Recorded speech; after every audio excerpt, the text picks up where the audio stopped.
SE. Really? You bet your life.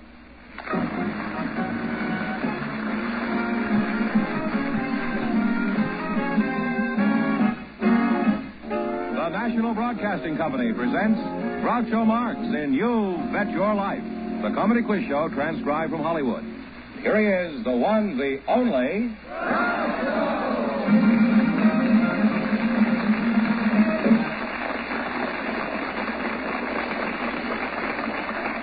Well, in spite of taxes and smog, here I am again with a chance for each of our couples to win up to $10,000. And if any of them say the secret word, they win an extra $100.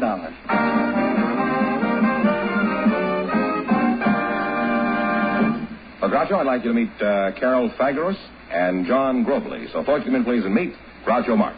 Welcome to You Bet Your Life. Say the secret word and divide an extra $100. It's a common word, something you see every day.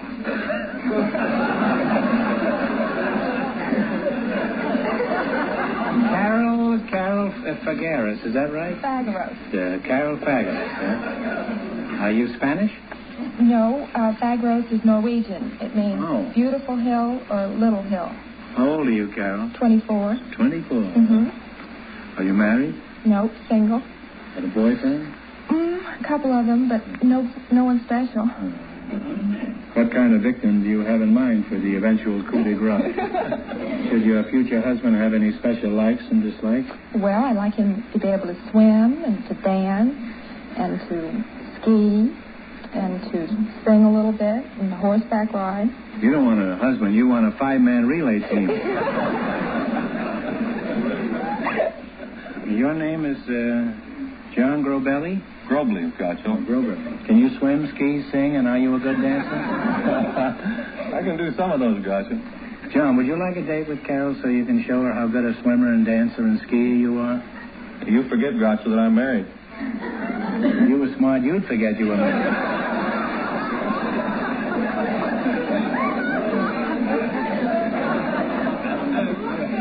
Where are you from originally, John? Elko, Nevada, Groucho.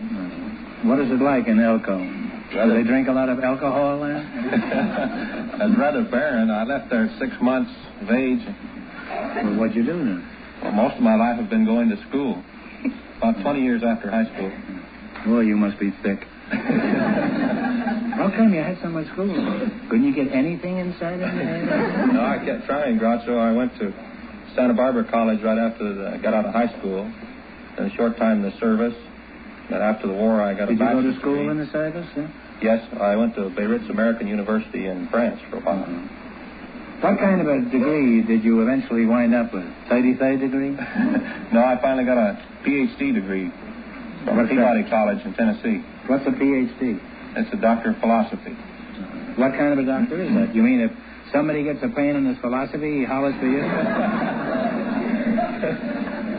No, it's a lengthy study of education and psychology, in my case. Oh. Well, how long did it take you to get your doctor of philosophy? And what's his name? The doctor took me 10 years and $10,000. Then they could call me doctor. It cost you $10,000 to be called doctor? Huh? Yes, sir. Every time I call my doctor, it costs me pretty near that much. What do you do for a living, Doc? I'm the Dean of Men at the University of California in Santa Barbara.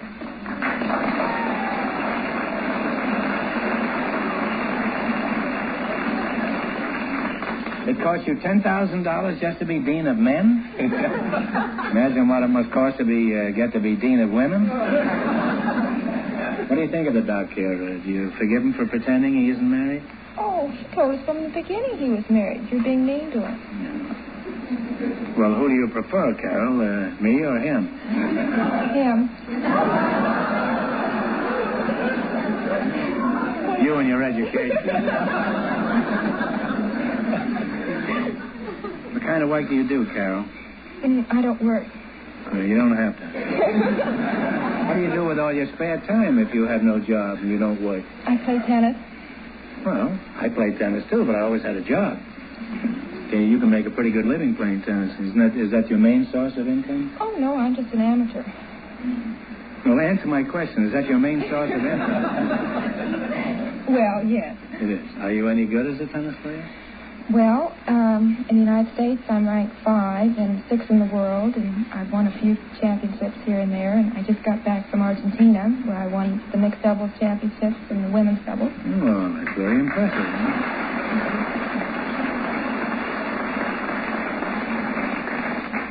Do you have any outstanding style of play like Gonzalez and Dick Savitt or Kramer or any of those boys? Mine's a little cornballish, but because I'm blonde and I wear gold pants. Are you a real blonde? No. I shouldn't be so honest. I think it's very becoming. Yes, I am a real blonde. I admire your frankness, too, even though you are lying. Now, what is about you that's outstanding? I know I have a dim memory of something about you that I've read about, but I don't clearly remember what it is. Well, I wear gold panties. You wear gold panties? Mm-hmm. I used to play tennis, too. I was known as Long Draws Mark.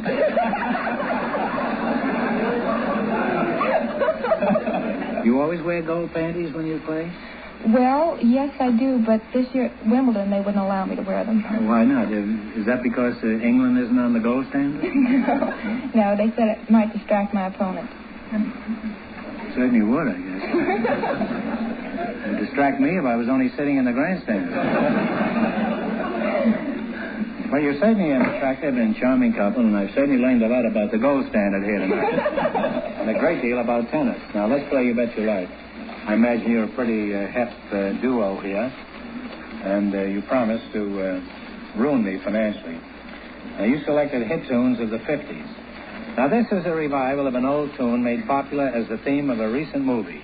You tell me what it is.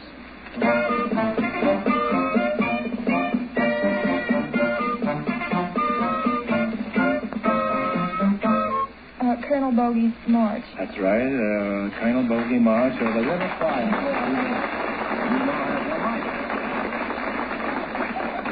Now tell me this one. It's the title tune of another movie.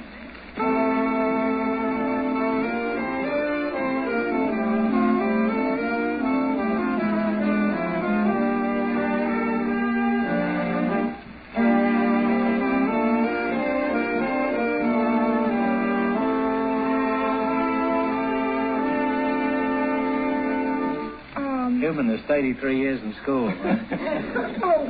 Well, it's, the bell is tolled, Carol. Yeah. It's Gigi, and you should know that. Gigi, of course. Isn't it? Yeah, I know. The tune is Gigi. Yeah. Da-dum-da-da-da-da-da-da, Gigi. You now have one wrong. If you get the next one wrong, the game is over. Yeah. I get every confidence in you. Okay. And very little in him. All right. Tony Bennett has a famous recording of this song. You tell me the title.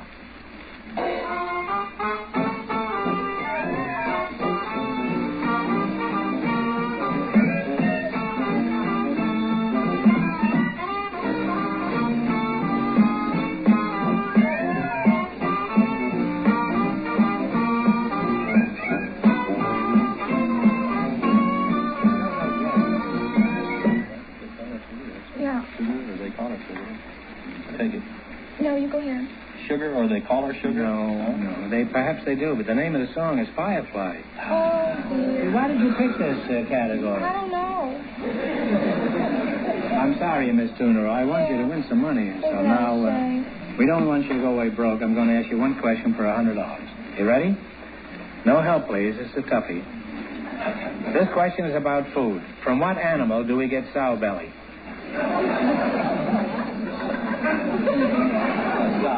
The chicken, that's right, yeah. I'm sorry you didn't win more, but thanks anyway for being on with us. You bet your life. Thank you. And out of it extra. Bye.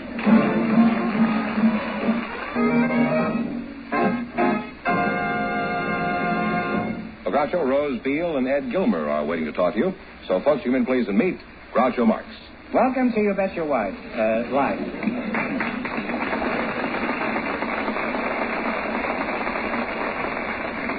Now, if you say the secret word, you'll divide an extra $100, and it's a common word, something you see every day. Now, your name is Rose Bowl, and your name is Ed Gilmer. All right. That's you. How old are you, Ed? 60. 60. What do you got to show for your 60 years? Have you lived a rich, full life?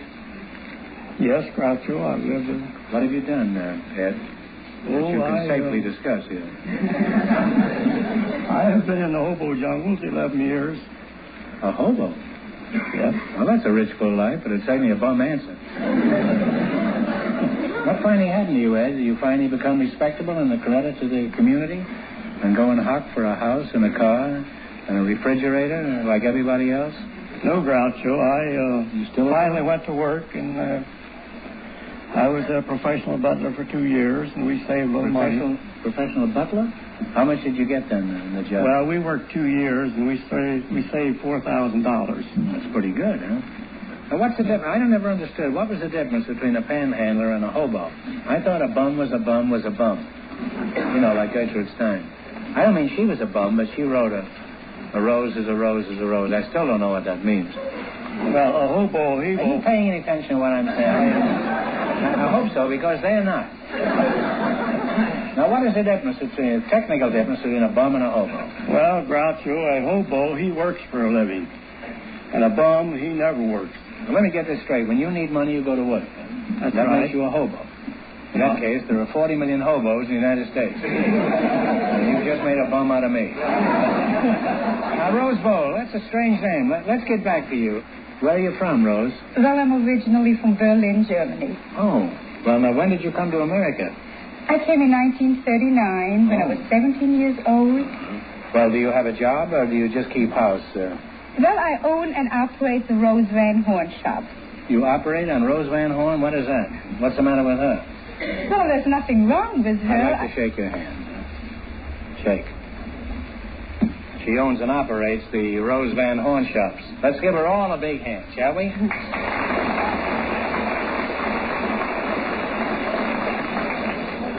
Now then, what are the Rose Van Horn shops? Do you make roses, vans, or horns? Well, we are selling contemporary furniture, home furnishings such as lamps, accessories, furniture. Sounds very legitimate. Why do you have to use an alias for this work? Well, Groucho, it's not an alias. Rose Van Horn is my maiden name. Oh, but you said you were married. Yes, I am. What does Mr. Van Horn call you? Oh, among other things. No, my husband's name is John Beale. I'm Mrs. Beale. My maiden name is you Van said your Horn. name was Rose Bowl. Well, you said that. Oh. Your name is Rose Beale. That's right. Well, there's no football games there. What kind of late wrinkles do you have in your selling? I mean, that you could stick the public with. Well, we don't stick the public. Well, whoever you stick. We're using a whole new concept. Yeah? We feel it isn't necessary to really throw out all your new old furniture and buy new furniture. Just throw your wife out and keep the furniture. And spend a lot of money. You can get a new look and make it modern looking by just, changing a lamp, adding a picture, adding a nice accessory, an ashtray, for instance. And you get exactly that same new look without spending a lot of money. What do you suggest I do with my home? Burn it down? Well, Groucho, I haven't seen your home, but I'd like to come up and give you some interior decorating advice, if you'd like, that is. And would it be necessary for you to bring your husband? No, not on business calls. Well, this would certainly be a business call. Yes, But I don't think it'd work out. I've had experience, with interior decorators. An interior decorator is somebody who wants to do things to your house that her husband would never let her do to her own house. Now, isn't that true? Oh, no, you're wrong, Groucho. Well, I usually am, but I'm certainly willing to discuss it. Well, interior decorators are very valuable. No. Actually, I was just spoofing. I'd like to go on record right here that no home is complete without an interior decorator. You're right. And to prove it, I've got a decorator hanging in every room in my house. Oh. Well, you're a charming couple, and I haven't understood anything that we talked about tonight. You want to start all over? Well, perhaps. Anyhow, we've got to get on with the important business, so let's play You Bet Your Life. You selected plants, animals, and beer.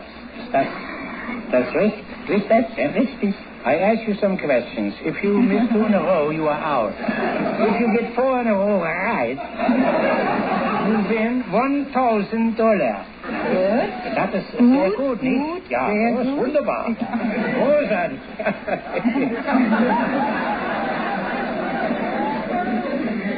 What are Ayrshires, Jerseys, and Guernseys?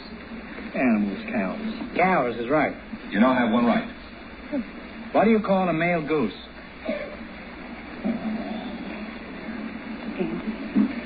Gander. That's a Newfoundland, isn't it? Yeah. You now have two right. What is the plant whose leaves are used for salad and whose roasted roots are used as a coffee substitute? Verstehen Sie das? What is used as a substitute for coffee? It's a plant whose leaves are used for salad, too. Chicory. Chicory dock, that's right. You now have three right. Get the next one right, and you'll have $1,000. What do you call a male duck? Drake. Drake is right. You got four in a row, you win $1,000.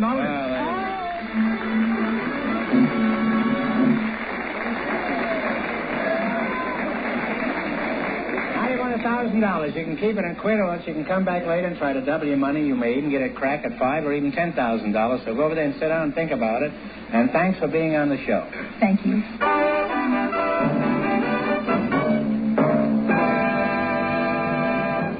Groucho, here's Rose Beale and Ed Gilmer back to give you their decision. Would you come out, folks, please?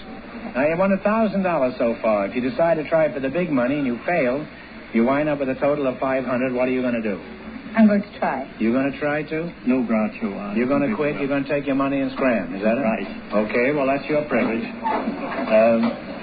Goodbye and nice seeing you.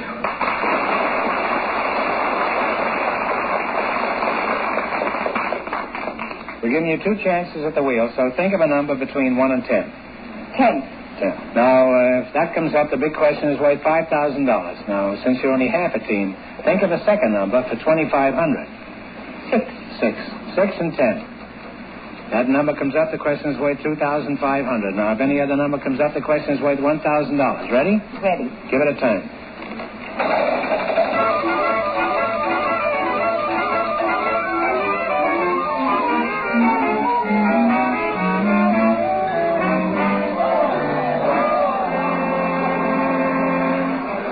Missed it by a hair. Your numbers were 6 and 10. It landed on 7. So this question is worth $1,000. You ready? Ready. In 1958, Mexico elected a new president. His inauguration was attended by notables from around the world and was described on the front page of virtually every newspaper in America. For $1,000, who is the new president of Mexico? Think it over.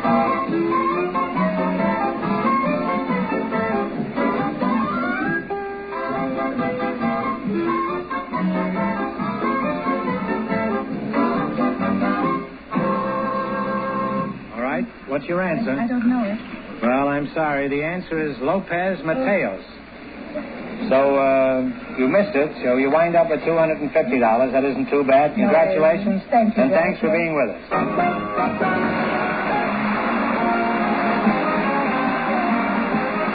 That's the Groucho Marx program, You Bet Your Life. From March 2nd, 1959. In just a moment, we'll answer a question about the radio series Topper. Well, I'm sure most of our audience will remember the television series Topper. That was based on the motion picture film that starred Cary Grant and Roland Young. Well, the TV series Topper was Leo G. Carroll. A listener from Coos Bay, Oregon wants to know who played Topper on radio. Well, Topper on radio was the same actor who originated the motion picture film role. That was Roland Young. Topper was a summer series on NBC and was heard in 1940.